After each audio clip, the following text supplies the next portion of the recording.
Et cet invité, c'est Marcel Retailleau. Bonjour. Bonjour. Bienvenue sur le plateau de la matinale. Vous êtes le président de l'UDAMS 85, l'UDAMS, l'Union départementale d'accompagnement à la mobilité solidaire en Vendée. C'est-à-dire que grâce à vous, grâce aux associations que vous représentez, il y a des personnes qui n'ont pas de voiture, qui n'ont pas le permis de conduire ou qui ne peuvent plus conduire et qui ont quand même la possibilité de continuer à se déplacer. C'est ça ? Tout à fait, c'est cela. C'est un service qui est rendu par des bénévoles, puisque les chauffeurs sont tous bénévoles. Ils sont de plus en plus nombreux, puisqu'il y a une progression de 10 à 15% par an depuis maintenant 4 ou 5 ans. L'Union départementale a été créée en novembre 2022 pour fédérer l'ensemble de nos structures, qui couvrent environ 150 communes sur le territoire vendéen, qui ont fait près de 800 000 km l'année passée et qui ont rempli près de 30 000 missions pour rendre service à un public qui n'a pas de moyens de se déplacer.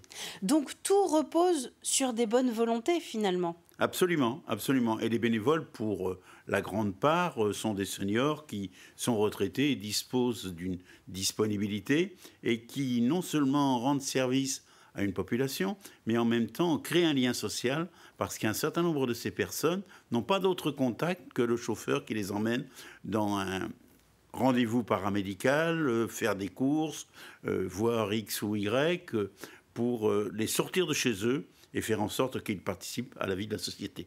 Le transport solidaire, c'est quelque chose dont on parle de plus en plus, qui semble assez récent finalement. Ça n'existe que depuis quelques années ? Alors, ça a été mis en place il y a une dizaine d'années. Nos voisins de la Loire-Atlantique se sont fédérés plus tôt que nous, mais on peut considérer que la plupart en Vendée, ce sont des associations.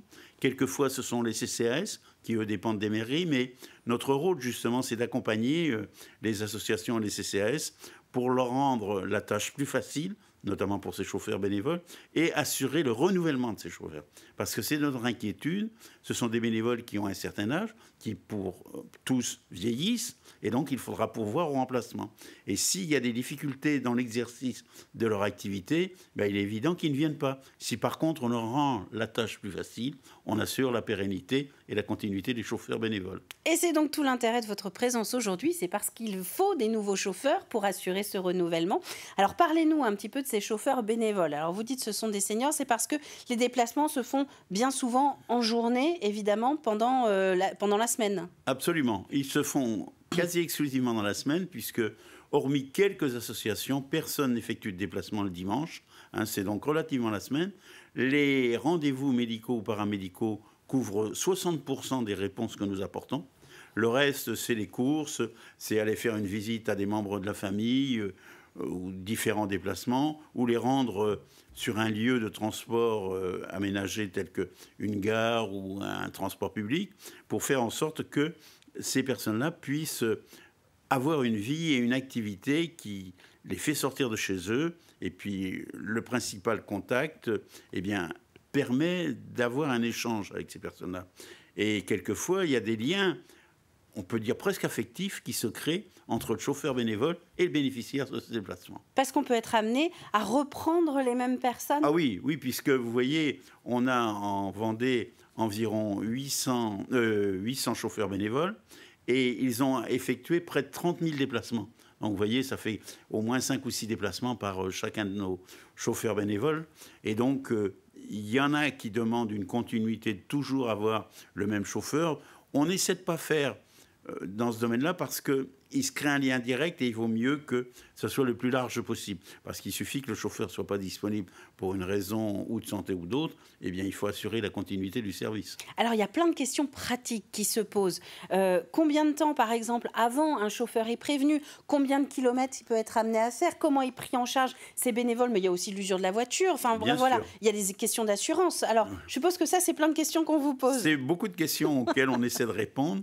Alors, effectivement, le tarif qui est demandé est loin d'être... Et on ne veut pas être en concurrence, et ce n'est pas notre règle avec les taxis. Donc, on fait référence au kilomètre associatif qui n'est pas fiscalisé. Donc, qui tourne actuellement à 0,36 du kilomètre. Donc, vous voyez, c'est un tarif raisonnable pour les bénéficiaires. Ensuite, on fait en sorte que la demande soit formulée au moins 48 heures avant le besoin, pour faire en sorte que la structure qui reçoit les appels puisse transmettre aux chauffeurs. Parce que souvent, c'est une structure ou municipale ou associative qui reçoit les demandes et les transfère aux référents dans chacune de nos communes pour faire en sorte que le service soit assuré. Et les référents ont généralement sous le coude une dizaine, une quinzaine de chauffeurs bénévoles et ils les contactent maintenant par les voies électroniques pour avoir une réponse en disant peux-tu assurer tel ou tel déplacement. Et puis en plus, réglementairement, il y a un décret qui date de 2019 qui fixe la limite des déplacements à 50 km, c'est-à-dire 100 km aller-retour maximum. Dans un rayon de 50 km au départ de la personne qu'on vient chercher. Absolument. Et donc en général, ce sont des personnes qui habitent à peu près la même commune, qui sont très souvent la même commune. Alors il existe en Vendée des associations qui, pour la plupart, à la demande des communautés de communes, sont passées de communales à intercommunal, vous voyez. Et ça se développe de plus en plus. Il y a de grosses associations qui couvrent tout un territoire d'une communauté de communes. C'est la grande partie de la Vendée qui est couverte comme cela. Il y en a d'autres où les CCAS dépendent directement de la mairie. Et là, ils ont un territoire exclusivement communal.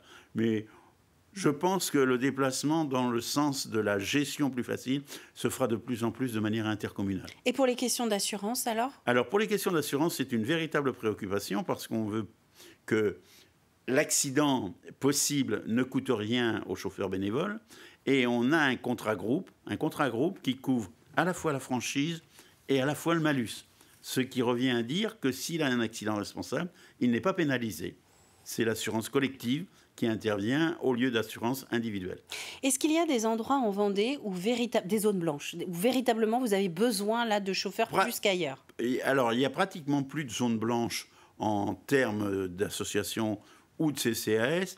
Par contre, il y a quelques petits territoires, encore une quinzaine, une vingtaine de communes qui n'ont pas de service. Et à chaque fois qu'on a une consultation, on leur demande de se rapprocher de l'association, de la structure voisine.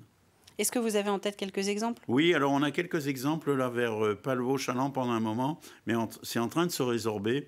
Et puis on a sur le sud Vendée littoral aussi une partie, alors que dans le nord Vendée, la plupart des cas, c'est les CCAS qui couvrent, alors que le milieu et l'ouest de la Vendée, ce sont des associations intercommunales qui couvrent les communautés de communes.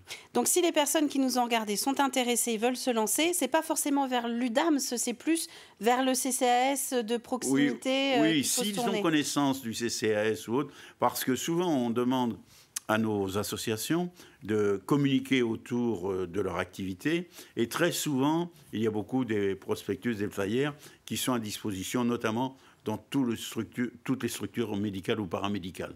Eh bien, très bien. Merci beaucoup, Marcel Retailleau. Si vous êtes intéressé, je vous donne quand même le site internet de l'UDAMS parce qu'il y a beaucoup d'informations très pratiques. C'est udams85.fr pour devenir chauffeur bénévole de ces transports solidaires et de permettre de lutter contre l'isolement social. Merci beaucoup, Marcel, d'être venu sur le plateau de la matinale.